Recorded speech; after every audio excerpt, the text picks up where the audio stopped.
नमस्कार, मैं हूं बसंत कुमार और आप देख रहे हैं द बसंत वाणी। द बसंत वाणी जहां पे हम सवाल उठाते हैं, सवाल पूछते हैं और सवालों का जवाब ढूंढने की कोशिश करते हैं, क्योंकि जानना सभी का हक होता है।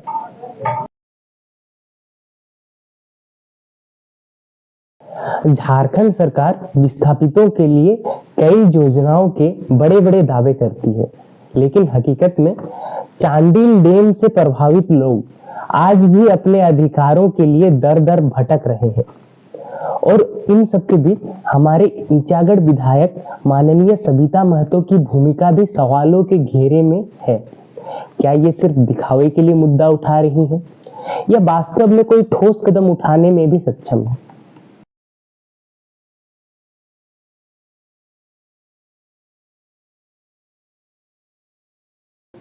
हर साल वही सवाल विधानसभा में बार बार एक ही मुद्दे उठाए जाते हैं और सरकार से वही घिसे पिटे जवाब मिलते हैं।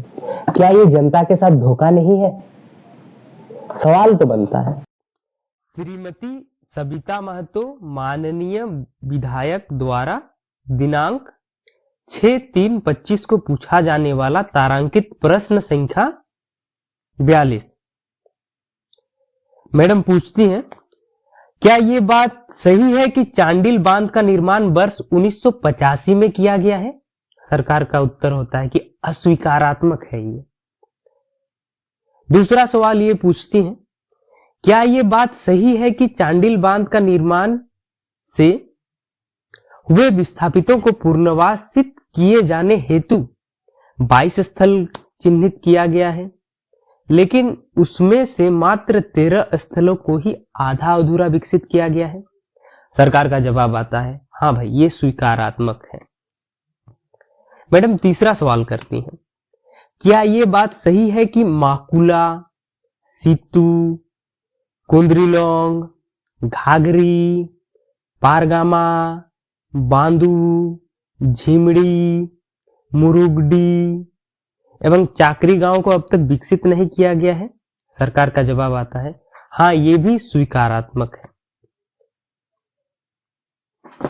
फिर चौथा सवाल होता है इनका, यदि उपयुक्त खंडों के उत्तर स्वीकारात्मक हैं, तो क्या सरकार चांडिल बांध निर्माण से हुए विस्थापित खंड 2 में वर्णित गांव को भूखंड देने का विचार रखती है?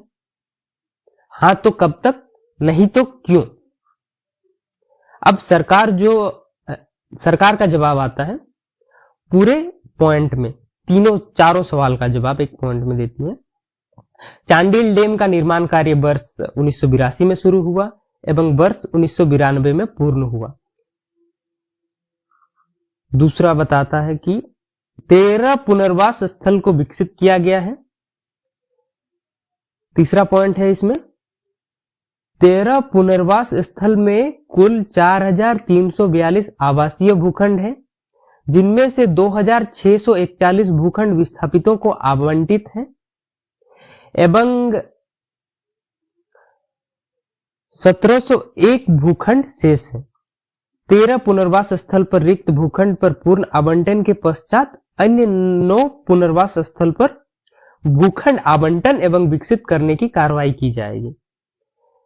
मतलब 13 में से 9 को ही अभी विकसित किया जा रहा है, उसी में भूखंड बांटा जाएगा। जब तक वो विकसित नहीं होगा तब तक जो शेष बचे हैं, जो शेष 4 बच रहे हैं, ना उनको विकसित किया जाएगा, ना वहां कोई भूखंड दिया जाएगा। अब आते हैं यही सवाल, अब देखते हैं कि यही सवाल मैडम ने 2022 को भी पूछा था। दिनांक होता है 24/3/2022, लगभग 3 साल पहले। तारांकित प्रश्न ही था।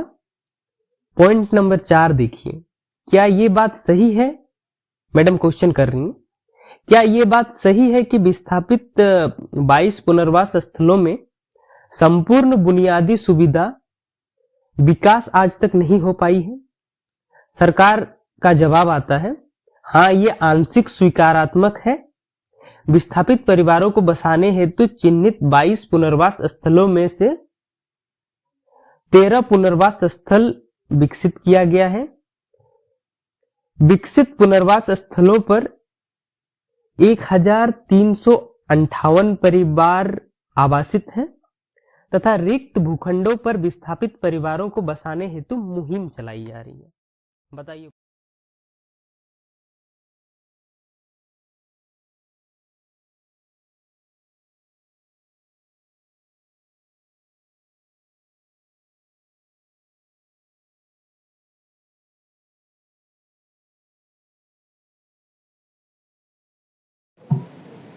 माननीय विधायक मैडम का 20 तारीख को और एक तारांकित प्रश्न है।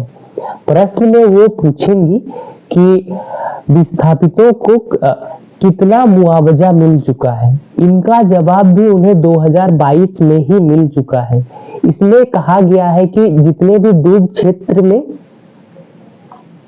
जमीन आई है उनका मुआवजा दिया जा चुका है।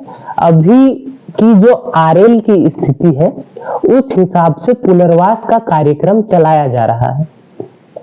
अब पता नहीं मैडम दोबारा क्यों यही प्रश्न पूछ रही है। ये जानकर और भी आश्चर्य होगा कि मैडम के 20 तारीख को पूछे जाने वाले सवाल का जवाब उनको 2022 में भी मिल चुका है और संभावित है कि सरकार भी इस बार कुछ इसी तरीके का जवाब देगी। आइए मैं आपको पढ़ के बताता हूं कि उस टाइम सरकार ने क्या जवाब दिया था। सरकार ने जवाब दिया था कि चांडिल बांध के डूब क्षेत्र में पड़ने वाले भूमि का अधिग्रहण हो चुका है एवं रैयतों को मुआवजा का भुगतान किया जा चुका है। लोकहित, परियोजना हित एवं राशि की उपलब्धता के आलोक में चरणबद्ध रूप से विस्थापितों को पुनर्वास सुविधा मुहैया किए जाने तथा जलाशय का जल स्तर बढ़ाने का कार्यक्रम है। वर्तमान में प्रथम चरण में 183 मीटर के लेवल तक के ग्रामों के विस्थापितों को पुनर्वास नीति के अंतर्गत सभी पुनर्वास अनुदान भुगतान करने का कार्यक्रम।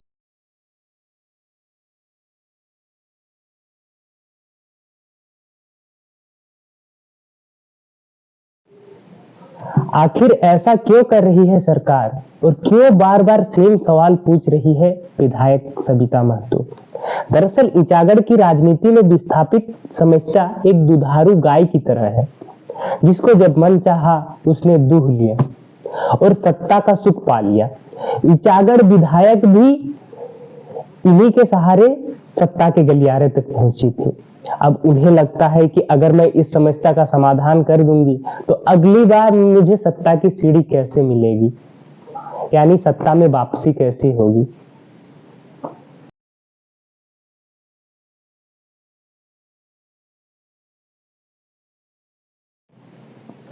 तो इस पूरी परिघटना से क्या सवाल उठता है? इस घटनाक्रम को देखने के बाद तो यही सवाल उठता है कि क्या विधायक का काम सिर्फ सवाल पूछना है? क्या विधायक का काम सिर्फ सवाल पूछना है? क्या सरकार इस समस्या को हमेशा जिंदा रखना चाहती है? क्या विधायक मैडम सरकार पर क्या विस्थापितों की समस्या का हल कभी होगा? क्या विस्थापित हमेशा के लिए वोट बैंक बनकर ही रह जाएंगे? तो आपको हमारी ये वीडियो कैसे लगी? अगर आपको वीडियो अच्छी लगी है तो लाइक करें, कोई सजेशन देना चाहते हैं तो कमेंट करें, या चैनल पे नए हैं तो सब्सक्राइब करें।